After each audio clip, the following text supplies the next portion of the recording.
Alam po ninyo, napakatagal ko pong pinag-aralan itong issue na to, Mr. Senator. Nandun na ho yung takot, yung pag-aalala para sa aking seguridad, tampu ng aking pamilya. Pero na-inspired po ako nung dumalaw po rito sa atin ng butihing Pope. At narinig ko po sa kanyang sinabi, tapusin ang corruption, proteksyonan ng mga kabataan. Na-challenge po ako ron, Mr. Chairman.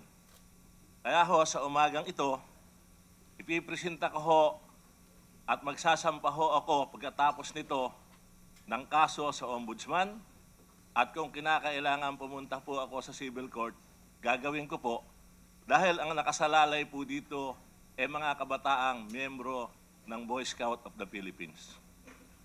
Ang ipapahayag ko po ngayon ay tungkol sa naging transaksyon ni Vice President Binay sa Alpaland Development Corporation doon po sa aming isang lupa ng Boy Scout sa pusod ng Makati na matatagpuan po sa kanto ng Malugay Street at Ayala Avenue.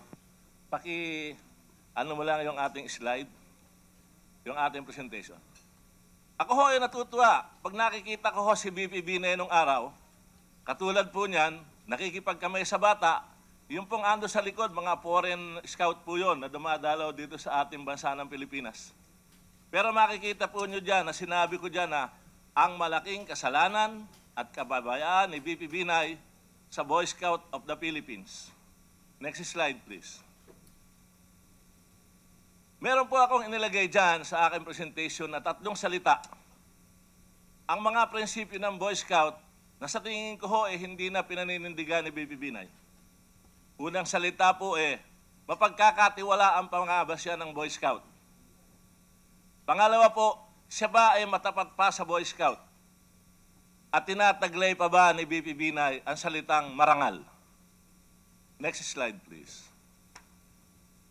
Ang makakasalanan po ni BP Binay sa mga Boy Scout, ang ganda ho ng kanyang tayo. Nakaturo po sa itaas yung kanyang 3 daliri.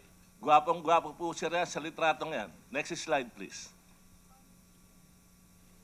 Kinuha na ni BP Binay ng 5% ang mga Boy Scout sa Alpaland deal para gamitin niya sa kanyang kampanya noong 2010 election sa pagka-presidente.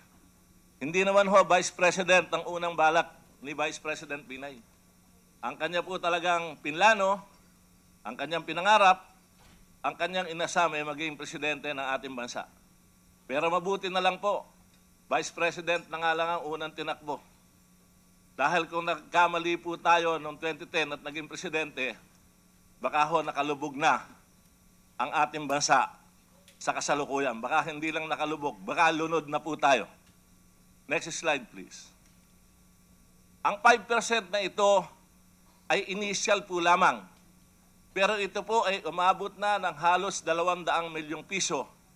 Habang ang Boy Scout po ng ating Pilipinas ay wala pa rin natatanggap ni 5 hanggang ngayon. Pero siya ho, kumita na, nagamit na, napakinabangan na. At dun ho sa mga susunod, sir, na slide, ay ipapakita ko sa inyo paano ba siyang kumita, paano niyang nakuha yung kanyang kinita. Samantalang ang Boy Scout hanggang ngayon, ang hawak ay kapirasong papel ng pangako na wala hong kasiguruhan kung matatanggap pa nga ba ng Boy Scout ito. Next slide, please. Nawala ng lupa ang Boy Scout dahil ipinabenta ni BP Binay ang lupa kay Alpaland. Doon ho sa susunod na slide, paliliwanag ko po kung paano yung lupa ay nawala. Ang 600 million na dapat bayad sa Boy Scout, nasa kaprasang papel pa rin po. Hindi pa rin natatanggap hanggang ngayon. Naluto ang Boy Scout sa sarili niyang mantika. Ipapaliwanag ko rin po doon sa mga susunod kung paano naluto ang Boy Scout. Next slide please. Number 8. Bakit ho naluto? Pinayagan po ni BP Binay na mabawasan ng Alpaland ang share ng Boy Scout sa Alpaland deal. At yan ho, isa-isa nating pupuntahan. Next slide, please. Ito na po yung chronology of events. Gusto ko lang pong bigyan sa inyo ng kasaysayan kung paano ang Boy Scout of the Philippines ay nagkaroon ng 1 hectare property sa lungsod ng Makati. Noong pong taong 1976, nakatayo po sa pinag-uusapan nating lupa ang BF Goodrich Philippines. Dahil inabutan po yan ng pagbabago ng ating batas at pagturing sa mga foreign firm na may lupa dito sa atin, naobliga ho ang BF Goodrich na humanap ng pagdodonatan na isang organisasyon, pero matalino naman din po sila, i-donate nga, pero napatali naman din po yung leaseback agreement na mamaya po ay papaliwanag ko sa inyo, dahil yan po ay dinonate ng BF Goodrich sa Boy Scout. Doon po sa second paragraph, the terms of deed of donation and leaseback agreement are that BF Goodrich would have exclusive leaseback rights to have the property for 25 years until 2001 with an option to renew the lease for another 25 years na dapat po ay matatapos sa 2026. Kaya ho, makikita ninyo, sila pa rin ang may-ari ng mga building at improvement na nandoon. Next slide, please. Hindi ko na ho sinerox o ipinresenta yung buo. Pinakikita ko na lang po dyan yung deed of donation and leaseback para makuha lang po ninyo, sir, na talagang may dokumento yan ng pagkakadonate ng BF Goodrich na eventually naging Sime Darby, na eventually naging Silvertown property. Ipapakita ko pong isa-isa yan. Next slide. Yung pong 1997, BF Goodrich, now called Sime Darby, first 25 years leasehold, expired in 2001. Sime Darby wanted to renew for another 25 years. The Boy Scout and former Manila Mayor Alfredo Lim questioned the leaseback agreement in court with civil case number 97-8447 in the Regional Trial Court of Manila. Natalo po tayo, sir, sa kaso. Dahil nirule po tayo ng RTC at sinabi na kailangang irespeto yung leaseback agreement. Pero doon po sa Senate ni Mayor Lim, sabi niya, paalis naman ang BF Goodrich o ang Sime Darby sa Manila, papunta na po sila ng Malaysia. Pero ganun pa man, ang sabi po ng korte, dapat irespeto po ninyo yan. So yan po ay lumaban tayo sa kaso, natalo po tayo, inapila po natin yan sa Court of Appeal. Next slide, please. Page number 13 tayo. Page number 12, sorry. Parang nagkakaligaw tayo dyan, ha? Asan mo yung ating operator? Page number 12. Ayan. Pero noong pong 2004, si VP Binay po, sa kanyang pagiging presidente ng Boy Scout, nagpadala po siya ng sulat sa Sime Darby. Ang sabi niya po kay Sime Darby, huwag na tayong magkaso hanggang tapusin yung kaso sa Court of Appeal na makakarating pa tayo eventually sa Supreme Court. Pag-usap na lang tayo ng sharing at ipagbili na lang natin pareho. Yung transaksyon po niya yan, nagkasundo po sila sa sharing na 60-40, 60% po ang mapupunta sa Boy Scout, 40% po ang mapupunta sa Sime Darby. At yung nung joint sale agreement na yan, isinabmit nila sa Court of Appeal. After the joint sale agreement was signed and approved, the property was appraised at 1 billion peso by an independent appraiser. Ang isa hong malaking question dyan, sir, na tinatanong ng iba. Bakit ba kailangan tayong magbadali? Samantalang kung hihintayin natin yung 2026, atin yan, ng buo. At habang tayo naman po ay naghihintay, inuukop pa nila o hindi, ginagamit nila o hindi, sila naman po ay nagbabayad ng renta sa Boy Scout. Hindi naman po libre. Bumabayad po ang BF Goodrich o Sime Darby sa Boy Scout. Kaya ang isa hong malaking question, sir, bakit ba kailangang magmadali? Ngayon, nung isubmit yung joint sales, sa page number 14 tayo, please. 14. Ayan ho yung kopya ng joint sale agreement. Sa page 14 tayo. Noon hong na-submit sa court, ayan ho ang naging resolution ng court, Mr. Senator. Wherefore, it appearing that the instant appeal has been mooted by the joint sale agreement of petitioner appellant Boy Scout of the Philippines and respondent appellee BF Goodrich Sime Darby Pilipinas Incorporated, the joint motion to dismiss appeal is hereby granted. Dahil nga po sa nag-submit ng joint sale agreement, hindi na po itinuloy ang pagdinig do sa nasabing kaso. Next slide, please. Dito po ay hindi ko nakita itong mga aksyon na to. Bagaman at kami ho ni VP Binay ay magkaibigan, mahabang panahong magkasama, pero hindi ko po pala siya lubusang kilala, sir. May mga nakatago ho pala siyang lihim, pero yung mga nangyaring ito po, parang nabulag ako hindi ko po nakita agad. Bakit ko po ba sinabi na nag-chat siya si Binay o si Mayor Binay para maging Boy Scout President for life? Bakit ko ba sinabing for life, sir? Sa amin hong Constitution and Bylaws, ang sinasabi po doon, ang isang direktor o member ng National Executive Board ay pwedeng mabotong presidente at maglilingkod ng 2 taon lamang.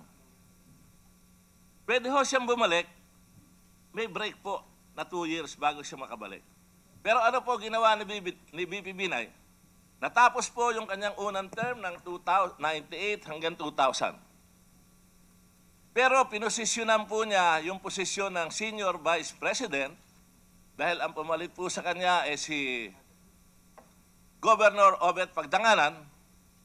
Pinosisyonan po niya yung pagiging Senior Vice President dahil alam po niya na si Governor Pagdanganan ay magkakandidatong senador ng panahon na yon. So mag-a-assume siya. Automatic na mag-a-assume siya bilang aming National President. Pero ala po akong makita sa ngayon do sa aming mga Constitution and Bylaws dahil ang sinasabi po niya na amend yung aming charter at nawala daw po yung term limit. At siguro po kung sa susunod na pagdinig natin, mapapasumpina natin yung record ng amendment kung meron nga dahil mula po noon hindi na ho siya naalis sa pagkapresidente ng Boy Scout. Hindi ko po nakita yan. Yun hong style na 30 taon siya sa Makati, ngayon ay 20 taon na ho po siya sa Boy Scout. Pero parang nakikita ko po yung senaryo na kaya pala chinyatsa niya yung term limit para mabantayan po itong negosasyong ito at itong transaksyong ito, Mr. President. Next slide, please. Noong pong taong 2007, nagsimula ang negosasyon between Alphaland and Boy Scout. Ang kasama sa mga nag-negotiate ay sina VP Binay, Mr. J.R.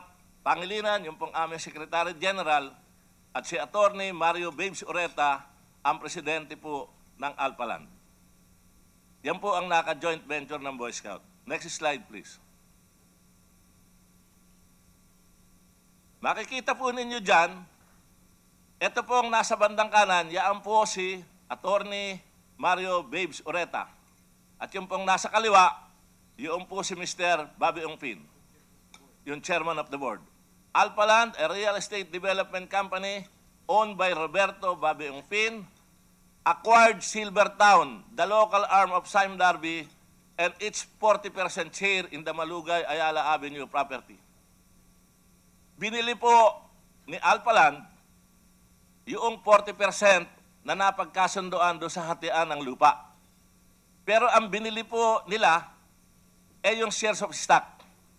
Kaya po yung Silvertown, andiyan pa rin, ang bigla pong naging presidente riyan si Attorney Mario Ureta, siya ho ang naging presidente ng Silvertown at diyan na po nagsimula yung panibagong pag-uusap. Paliliwanag ko na po, sir, dahil nakalagay po rin na Silvertown was later renamed Alphaland Makati Place Incorporated. Binibigay ko lang po yung para masundan po natin. Next slide, please. Diyan po ay makikita nyo kung gaano sila mga kasayang nag-uusap. Andun po sa bandang itaas, VP Binay and Roberto Bobby Ongpin, Chairman of Alphaland. Diyan po naman ay masayang sinasalubong ni Attorney Babes Ureta na presidente ng Alphaland. Hindi ko lang po sigurado kung nung po yatang sa PICC po yata yung litrato na yun nila ni Mr. Ureta. Next slide, please. Ang tanong po riyan Sino si Mario Babes Ureta? Presidente of Silvertown Property Development Corporation magmula po noong 2008. President and Vice Chairman of Alpaland Corporation since 2009. Founding Chairman and President of Noble Care Management Corporation. Chairman and President of Constant Builder. Yan po ang kanyang mga kumpanya. Next slide, please. Sino ulit si Mario Ureta? Ureta is President and CEO of Constant Builder and Development Corporation, to which Binay sold the Tagaytay property in 2008. Doon po, sir, sa isang pagdinig natin dito, Mr. Chairman, kung naaalala po ninyo, lumalabas po sa dokumento na yun daw po Tagaytay Mansion na nakita naman po ninyo sa aking isang presentation, ang bumili daw po dyan, di umano, si Constant Builder. Bakit ko po ipinakikita yan sa inyo? Dahil ipinakikita ko lang po sa inyo yung relasyon kung gaano po sila kalapit sa isa't isa. Yun hong pangalawa, a top campaign donor of Senator Nancy Binay in 2013. Binay was the principal sponsor of Babes doon po sa kanilang 40th wedding anniversary. Bakit ko po, sir, ipinakikita yan sa inyo? Kasi doon po habang lumalalim po tayo, sir, makikita po ninyo, dahil gusto ko lang ho suportahan, yung kung paano namanyobra ang Boy Scout. Next slide, please. Sabi po dyan, noong June 30 ng 2008, Silvertown, Alpaland, and the Boy Scout of the Philippines entered into a joint venture agreement to develop the property. The Boy Scout would retain ownership of the land. Silvertown, Alpaland would be the developer investor. Ang sabi po, the Boy Scout would get 15% of the project while Alpaland would get 85%. Yan ho ang nilalaman, sir, noong joint venture agreement. Next slide, please. Meron ho akong ilang provision na lang na ginuhitan para lang makita nyo. Sabi po dito, the developer shall acquire the rights, title, and interest into such number of individual units representing 85% of the gross floor area of the project as determined and agreed upon by the parties hereinafter the developer share and the landowner na ang Boy Scout po ang landowner, siya naman po ay makikinabang, sir, ng 15% doon sa nasabing transaksyon. Next slide, please. Sabi ko po, ng panahong yon, dahil ako po ang Senior Vice President ng Boy Scout of the Philippines, ang sabi ko po, hindi ako pumayag just sa sharing na yan. Dahil ang sabi ko po nagtanong-tanong ho ako sa mga ibang developer, investor, sa Makati. Ang sabi po nila sa akin, Vice, napakaliit naman yung 15% na share. Normally, sabi niya, pwede mo nang payagan yan kung 20-80. Kinwestiyon ko po ng kinwestiyon yan. Pero makikita po natin doon sa next page kung ano po ang nangyari. Aaminin ko po sa inyo, Senador, aaminin ko na rin po sa sambayan ng Pilipino, aaminin ko na rin po sa mga kasamahan kong Boy Scout. Ako ho ay may malaking kamalian. Ang kamalian ko po, nakumbinsi ako ni Mr. Jerry Limlingan. Kaya ang sabi po dyan, Vice, pumayag ka na sa deal na ito. 20% naman talaga ang share. Pero yung 5% para kay boss. Ang tinutukay po niyang boss noon ay si Mayor Jajamar Binay. At yun daw po ang ilalaang pangkampanya natin bilang presidente. Pasensya na ho kayo, mga Boy Scout. Masyado ho akong loyal nung panahong yon kay Vice President Binay.